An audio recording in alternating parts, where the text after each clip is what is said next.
അസ്സലാമു അലൈക്കും വറഹ്മത്തുള്ളാഹി വബറകാതുഹു.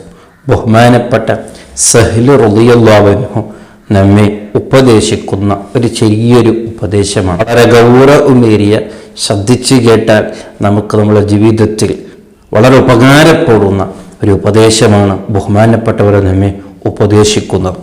ബഹുമാനപ്പെട്ടവർ പറയുന്നു, മൻ അക്കലൽ ഹറാമ അസത്ത് ജവാരിഅഹു ശാഅ അം അബ അലിമ ഔലം യഅലം.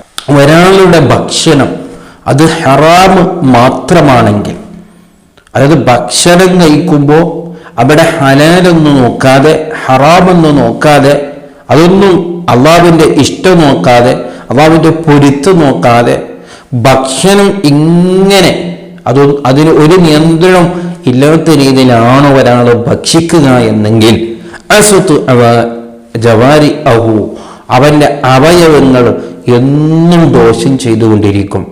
വല്ലാത്തൊരു ശ്രദ്ധേയമായ ഒരു വാക്കാണ്.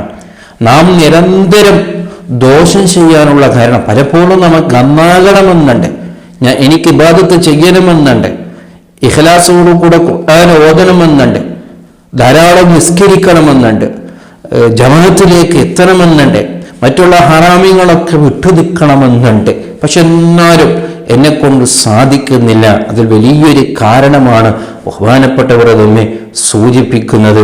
ഒരാളുടെ ഭക്ഷണം അത് ഹറാമിയത്തിലൂടെ ആണെങ്കിൽ, ഹറാമിയത്താണ് അയാൾ നിയന്ത്രണം ഭക്ഷിക്കുന്നുണ്ടെങ്കിൽ, അയാളുടെ അവയവങ്ങൾ അത് തെറ്റേ ചെയ്യുകയുള്ളൂ.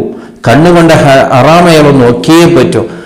അതാണ് ബഹുമാനപ്പെട്ടവർ പറഞ്ഞു, അയാളത് ഉദ്ദേശിക്കുന്നുണ്ടെങ്കിലും ഉദ്ദേശിച്ചിട്ടില്ലെങ്കിലും, അലിമ അവലം യഅലം, അയാൾ അറിഞ്ഞിട്ടാണെങ്കിലും അറിഞ്ഞിട്ടില്ലെങ്കിലും അയാളുടെ പ്രവർത്തനം മൊത്തം അത് ഹറാമിയത്തുകൾ തന്നെ, ദോഷങ്ങൾ തന്നെ ഉണ്ടാവുകയുള്ളൂ. ഹറാമിയത്ത് തിന്നാൽ അതിന് പ്രതിഫലം ഹറാമിയത്ത് അയാളുടെ ജീവിതത്തിൽ ഉണ്ടാവുകയുള്ളൂ എന്ന് ബഹുമാനപ്പെട്ടവരെ നമ്മെ ഓർമ്മപ്പെടുത്തുകയാണ്. വീണ്ടും ബഹുമാനപ്പെട്ടവർ പറഞ്ഞു, വമൻ കാനത് തുഅമതുഹു ഹലാലൻ അതാഅതുഹു ജവാരിഅഹു വഫീഖത്തുൽ ഖൈറാത്ത്.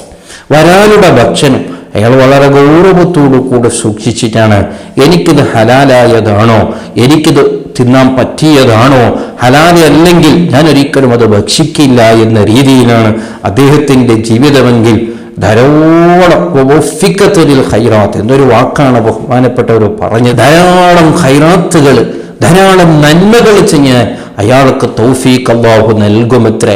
ധാരാളം നിസ്കാരം അദ്ദേഹത്തിൻ്റെ ജീവിതത്തിലുണ്ടാകും, ധാരാളം ഖുർആനോത്ത് അദ്ദേഹത്തിൻ്റെ ജീവിതത്തിലുണ്ടാകും, ധാരാളം ദിക്റുകൾ അദ്ദേഹത്തിൻ്റെ ജീവിതത്തിലുണ്ടാകും. അദ്ദേഹത്തിൻ്റെ ഒരു ജീവിതം എന്ന് പറയുമ്പോൾ ചിലപ്പോൾ അയാളുടെ കൽബിൽ ഹറാമിയത്ത് ചെയ്യണമെന്ന് തോന്നിപ്പിച്ചാൽ പോലും അതിന്ന് പിടിച്ചു നിൽക്കാനുള്ള ഈമാനും ഇഖ്ലാസും തഖ്വയും അല്ലാഹു സുബ്ഹാനഹു വ തആല അയാൾക്ക് തൗഫീഖ് നൽകുമെന്നാണ് ബഹുമാനപ്പെട്ടവർ നമ്മെ ഓർമ്മപ്പെടുത്തിയിട്ടുള്ളത്. ഈ കാര്യം വളരെ ഗൗരവത്തോടു കൂടെ ചിന്തിക്കേണ്ട ഒരു വിഷയമാണ്. നാം ആരും അല്ലാഹുവിനെ ധിക്കരിച്ച് ജീവിക്കുന്നവരല്ല. നമുക്കൊക്കെയും നന്നാകണമെന്നുണ്ട്, നമുക്കൊക്കെയും അല്ലാഹുവിൻ്റെ പൊരുത്തം കിട്ടണമെന്നുണ്ട്. പക്ഷേ നമ്മളെ കൊണ്ട് സാധിക്കുന്നില്ല.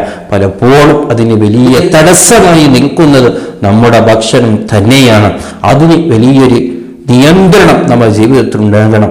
വലിയൊരു സൂക്ഷ്മത ആ വിഷയത്തിൽ നാം പാലിച്ചാലേ നാം ഉദ്ദേശിക്കുന്ന ആ നല്ല ഖൈറാത്തുകളിലേക്ക്, അല്ലാഹുവിൻ്റെ ഇഷ്ടങ്ങളിലേക്ക്, അല്ലാഹുവിൻ്റെ പൊരുത്തങ്ങളിലേക്ക് നമുക്ക് എത്തിപ്പെടാൻ നമ്മളെ കൊണ്ട് സാധിക്കുകയുള്ളൂ എന്നുള്ള ആ ഗൗരവമേറിയ ഒരു ഉപദേശം വളരെ ഗൗരവത്തോടു കൂടെ നമ്മുടെ ജീവിതത്തിൽ നിത്യേന എല്ലാ ദിവസവും ഏതൊരു ഭക്ഷണം കഴിക്കുന്ന സമയത്ത്, ഒരു ഗ്ലാസ് വെള്ളം കുടിക്കുന്ന സമയത്ത് പോലും ഇത്തരത്തിലുള്ള ചിന്ത നമുക്ക് എല്ലാ സമയത്തും ഉണ്ടായിരിക്കണം.